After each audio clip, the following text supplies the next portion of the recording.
कल काफ़ी अप्रत्याशित रिजल्ट आया, खासतौर से हरियाणा का और जम्मू कश्मीर का, क्या कहना है?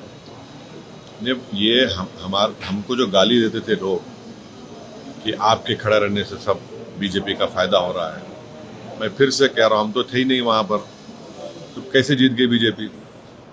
क्या क्या अनाप शनाप बोलते थे हमारे बारे में, ये टीम वो टीम। अब जब वहां पर बीजेपी जीत गई, जिम्मेदार कौन है इसका? और दूसरी अहम बात यह है कि 10 साल की एंटी इनकम्बेंसी का फायदा कांग्रेस पार्टी को उठाना चाहिए था, मगर लगता यह है कि उनके इंटरनल डिफरेंसेस की वजह से उसका फायदा बीजेपी को हो गया। और तीसरी बात यह है कि बीजेपी को अगर आप जरा सा ही मौका देंगे इलेक्टोरल बैटल में, तो बीजेपी उसका फायदा उठा लेती है। और आखिरी बात यह है कि 2024 के चुनाव के बाद भी, और पार्लियामेंट में मैंने कहा था कि जो लोग इसको कह रहे हैं कि ये बड़ी नफरत पे कामयाबी हो गई, मैं उस वक्त भी कहा था कि वो बात नहीं है। तो बीजेपी की ये कामयाबी को अब जो हो रही है अभी, इसके जिम्मेदार कौन है? तो ये है असल कांग्रेस पार्टी पे निशाना नहीं, निशाना नहीं है भाई। मेन अपोजिशन तो आप ही है वहां पर, मेन अपोजिशन तो ओवैसी थोड़ी है, मेन अपोजिशन आप ही हैं।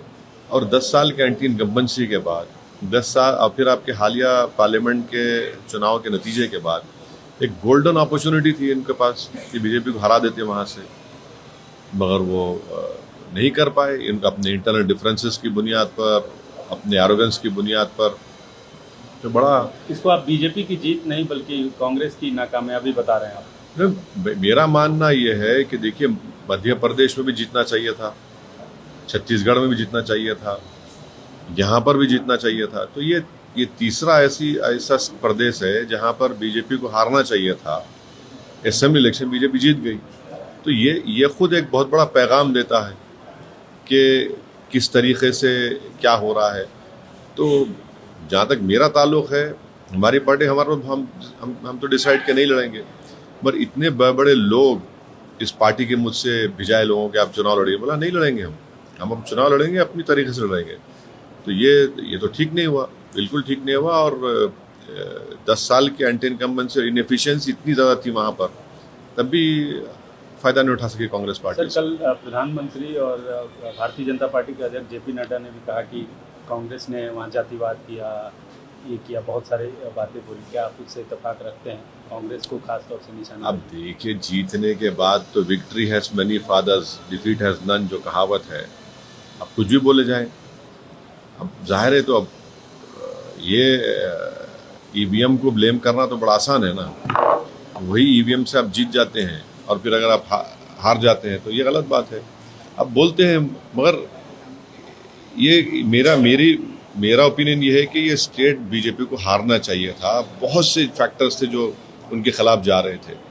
तो अगर आप यहाँ पर भी अगर नहीं हरा पाएंगे बीजेपी को, तो ये बड़ी तकलीफ दे बात। सर, जो 5 एमएलए नॉमिनेट किया है सेंट्रल गवर्नमेंट ने, उस पर हम उमर अब्दुल्ला कह रहे हैं कोर्ट जाएंगे, राहुल गांधी मोवेश वैसी ही बातें कर रहे हैं।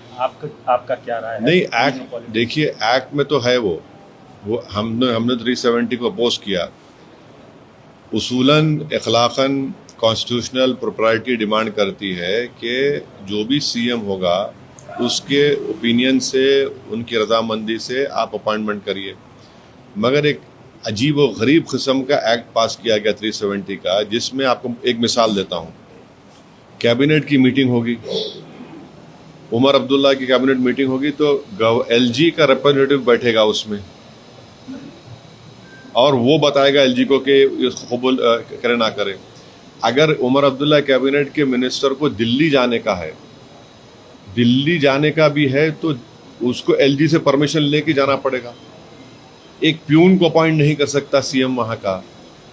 तो ठीक है, ये बात बिल्कुल सही है कि कश्मीर के अवाम में जो गुस्सा था 370 को अबॉलिशन का, उन्होंने अपना गुस्से का इज़हार कर दिया। और फिर दूसरा ये है कि हमारे पड़ोसी मुल्क जो बोलते थे कश्मीर के बारे में, इलेक्शन तो हुआ, साफ सुथरा हुआ, इसमें कोई इनकार नहीं कर सकता, ये भी एक बहुत बड़ी कामयाबी है। तीसरी बात यह है कि जम्मू में आप देखिए कि 29 सीट बीजेपी जीत गई, वहां पर भी कांग्रेस पार्टी एक ही सीट जीती। ये चीज़ों को देखने की ज़रूरत है। कश्मीर छोड़ दी, वैली, अच्छा कश्मीर में तो बीजेपी ने बड़ा प्रोपेगेंडा किया था कि पहाड़ी गुज्जर वो सब जीरो हो गया, पहाड़ी गुज्जर मिलकर बीजेपी को हरा दिए। मगर जम्मू में 29 असेंबली सीट्स पर बीजेपी जीत जाती है और एक सीट पे कांग्रेस जीतती है। तो ये चीज़ों को देखना पड़ेगा। ये तो ठीक नहीं है ना, बिल्कुल ठीक नहीं है ये। भाई वैली में एक रिजल्ट आ रहा है, जम्मू में बड़ी पार्टी बीजेपी बन जाती है। तो मतलब जो ये 5 एमएलए नॉमिनेट नहीं, इस हुए हैं, उसको आप ये सही मानते हैं? नहीं, मैं तो पूरे एक्ट को ही गलत मानता हूँ। इसीलिए मैंने पार्लियामेंट में उसका वो खुलकर हमने उसका अपोज किया था कि क्या सीएम होगा उमर अब्दुल्ला बताइए। भाई उसकी कैबिनेट में एलजी का रिप्रेजेंटेटिव बैठेगा और वो बैठकर रिपोर्ट करेगा कि जो डिसीजन एक्सेप्ट करे ना करे। अगर उमर अब्दुल्ला अपने मंत्रियों को लेकर दिल्ली आना चाह रहे तो प्लेन में बैठ के ऐसा नहीं आ सकते, उनको एलजी से परमिशन लेके आना पड़ेगा। एक प्यून को अपॉइंट नहीं कर पाएंगे, तो पूरा पावर तो एलजी के पास ही है। अब देखिए ये तो बड़ी यानी गलत बात है ना। ये तो इलेक्टेड जनता वोट डाल रही है और पूरे अख्तियार एलजी को दे रहे हैं आप, ये कैसे होगा बताइए।